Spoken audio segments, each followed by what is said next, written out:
So here's a long list of some of the vaccines that or some of the diseases rather, that we use vaccines to prevent. So we're not going to list them all down. Some of these you recognize, some of these you probably won't. But we immunize against a good majority of these, usually starting shortly after birth. And just some pictures that the person who made these slides wanted to include show some of the disease states that happen with medications that we can immunize against. I think one of the most alarming pictures in this array that we have in front of us is in the upper right corner, the varicella. That's a pretty extreme example of varicella right there. This is what we see externally. What we don't see is what's happening to the respiratory system internally in that type of disease state. So the idea behind vaccines, protect the health, of course. And for you as medical assistants moving forward and looking at an externship at the end of the semester, you're going to need to have immunizations on board.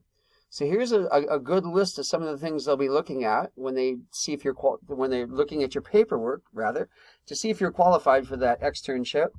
You're going to need that DTaP, or the Tdap rather. There are two versions of that when we have a DTaP and a Tdap. Tdap is what we give adults. DTaP is what we give children. I originally said DTaP. I meant Tdap. This is tetanus, diphtheria, and acellular pertussis. Tetanus, diphtheria, acellular pertussis. That's our Tdap.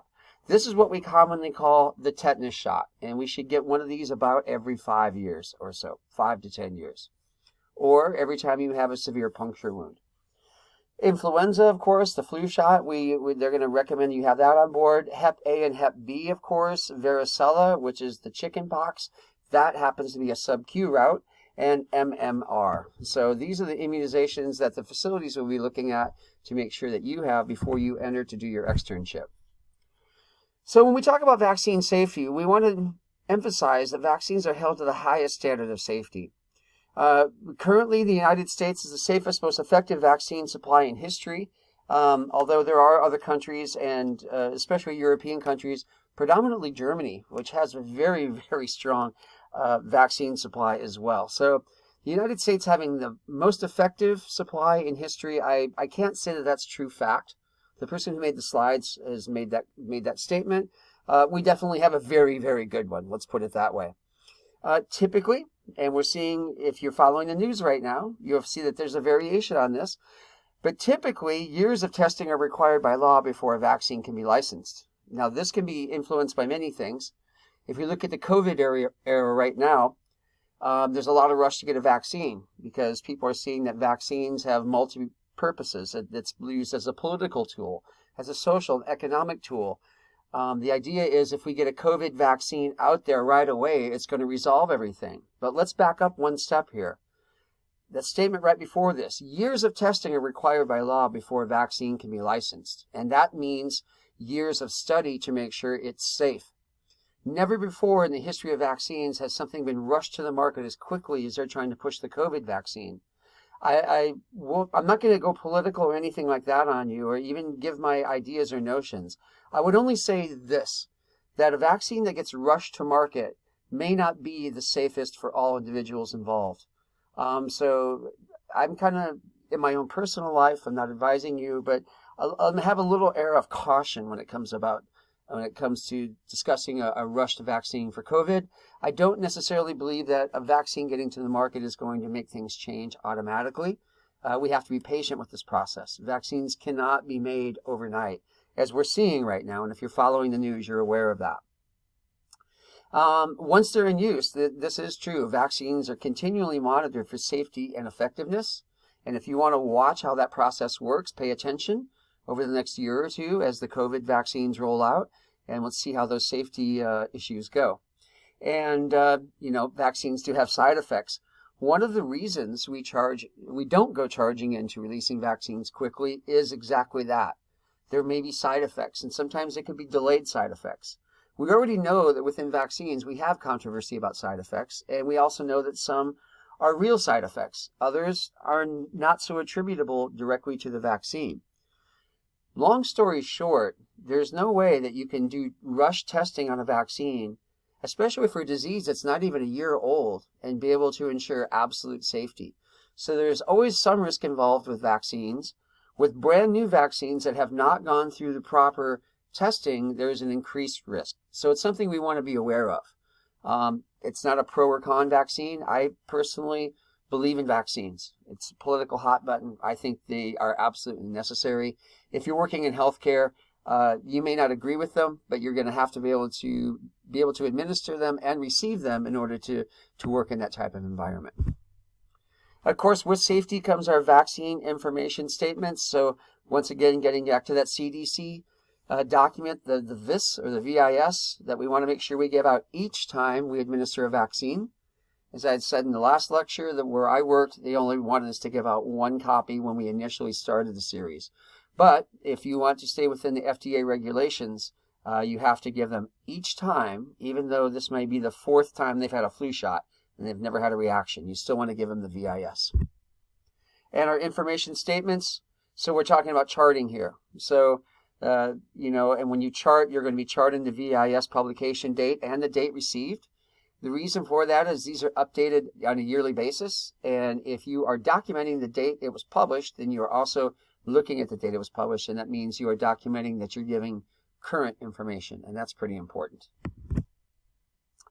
Okay, there's lots of different types of vaccines. You don't need to understand all these to a great depth, but you should have a sort of a superficial knowledge of all of them. Each type of vaccine is designed to teach the immune system how to fight off certain types of germs and diseases. And I'm going to substitute the word germs for pathologies, because germs are not really a medical term. I like to stay within medical terminology. So with all respect to the person who made the slides, I'm going to avoid the word germs and say pathology or disease. So when vaccines are created, the factors that are considered are how the immune system is going to respond to this particular pathogen, who needs to be vaccinated against the pathogen, what's the best technology or approach to create the vaccine, and the type of vaccine created relies on these factors. Once again, if you want to see this process in real time, you can watch the development of the COVID vaccine, and you can learn a lot about how this process works. We have 4 main types of vaccines. There are live attenuated vaccines, inactivated vaccines, we have toxoid vaccines, and we have subunit, recombinant, polysaccharide, and conjugate vaccines. And all 4 of those are listed in sort of their own category. So we're going to cover these one at a time. We're going to start with live attenuated vaccines. These are live viruses or bacteria that have been weakened, and that process is known as attenuated. So if you attenuate something, you're actually decreasing it. For instance, if you're listening to music and you attenuate the volume, you're lowering the volume. So in this case, they're weakening the virus so it can't really cause a disease. And they do this by repeat culturing. So they grow the virus and then they grow it again and then grow it again in different petri dishes, and it begins to change over time and lose some of its power, if you will. And once you get them to a certain point of attenuation, they're unable to cause disease, but your body doesn't know that. And when they're introduced into your body, your immune system still recognizes this pathogen as being potentially harmful to you. So the T cells are activated. T cells are part of your immune system. They develop a memory, and they learn how to fight the infection, but the T cells will develop the memory about that type of pathogen. And the next time you encounter that type of pathogen, those T cells will activate and they'll go after it, and they'll know how to eliminate it. If they can't completely obliterate it, they can certainly lessen its virility, its strength, so that you wouldn't get as sick as you normally would. And that's how live attenuated vaccines work. Protection from a live attenuated vaccine typically outlasts those done by other methods. And some of the examples of the medications, or the vaccines rather, we give that are live attenuated are MMR, Varicella for chickenpox, the nasal influenza, I'll get back to that in a moment, Zostavax, which is also known as Varicella zoster, and that's for shingles, and rotavirus, which is an oral route, by the way. So MMR and Varicella are given subq.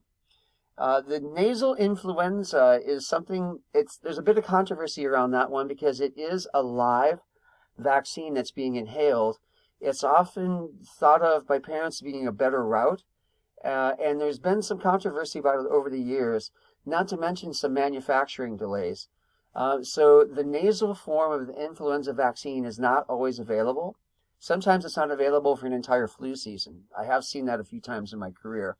The doctors I worked with eventually started eliminating it because of other side effects that were involved. They just didn't want to use it. So we went back to just the traditional flu shot. You also have inactivated vaccines. These do not contain any live viruses or bacteria. These contain the pathogen, but the pathogen has been killed somehow. A chemical treatment, heat, they cannot replicate. They cannot reproduce. Therefore, they cannot produce the disease state. And they can't produce any disease in the body either. But it's the same sort of thing as the attenuated vaccines. The body still recognizes it as a legitimate pathogen. So it goes through the same process to create immunity. So the T cells, once again, are activated. The white blood cells work to beat the infection. The T cells will retain the memory of how they did that. And when they see it again, they'll reactivate and, if not prevent the disease, at least they will lessen the symptoms. Inactivated vaccines usually require multiple doses. And IPV, as in inactivated polio, hepatitis A, and rabies vaccine, coincidentally, are all examples of inactivated vaccines. All right, I'll pause it here. I'll be back in a moment, and we'll cover some more information about vaccines.